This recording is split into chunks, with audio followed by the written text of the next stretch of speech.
Hi, Ross here. Hope you're all doing good and well. Today we're going to look at the FKT Audio Risen Head.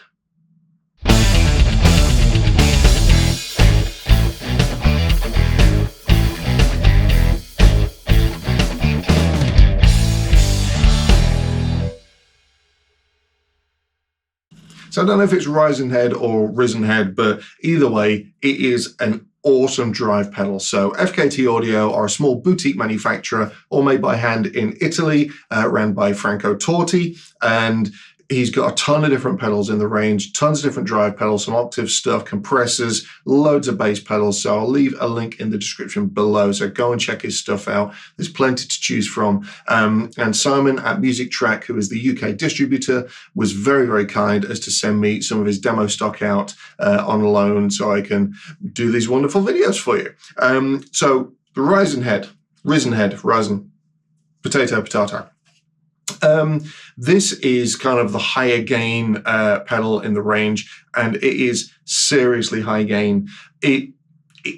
This could be my favorite. I really, really like this. As soon as I plugged it in, even with the knobs on noon, it gave me a tone that was very reminiscent of kind of that Boogie Mark series. So super thick, super saturated, kind of almost like a cascading gain. And that's for a lead kind of feel and tone, that's absolutely what I love. I want it to kind of be squishy under the fingers, feel incredible, and this really does feel fantastic. I absolutely wouldn't say it's transparent, but you've got two controls on there that really help. So it's an active tone control.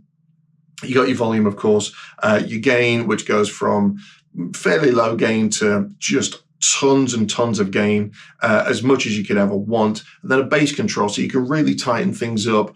Or if you've got an amp that lacks a lot of bass, then you can really kind of add some girth to it. And it's kind of, I guess this has been said about other things, but I guess it's like going from a 112 to a 212 to a 412 to multiple 412s. It is huge sounding if you want it to. Very interesting that this is not true bypass, this is buffered bypass, but obviously that's going to give you that kind of scope on a larger pedal board, just give you that extra little bit of a boost and save some tone suck from all you cables. So I've not done a full playthrough for this just because of time restraints, but I have recorded 4 sound samples to give you kind of an idea of some of the tones that you can get out of this with different guitars, all going through a Boogie Lone Star. Let's have a listen and see what it sounds like.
So like I said, super thick, super juicy, just so wonderful to play, just real squishy, kind of like I say, that kind of Boogie Mark series or Bogner kind of ecstasy, real kind of just gooey goodness. Love this pedal a lot for lead stuff. Fantastic. Don't know if I would use it for rhythm, but definitely for lead, and going into a slightly dirty amp as well, it's just going to send it into absolute chaos if you so desire that kind of tone. So this is not a paid for or sponsored video, but as such, but there is going to be an affiliate link in the description below. So if you did like the sound of this and you wanted to go and buy one, click on that. I'll get a little bit of a kickback, which is very, very gratefully received. But like I said, go and check out all of the FKT Audio stuff. Loads and loads of good stuff on there. And as always, thank you so much for watching. If you can hit like and subscribe, and let me know which is your favorite. If you already have an FKT Audio, which have you got? Are you into the bass stuff? Are you into the guitar stuff? Some of the pedals that aren't drive pedals, compressors, or the Octaver looks really cool. But let's have a chat in the comments and see what you're all into. And again, thank you so much for watching, and we'll see you again soon. Cheers.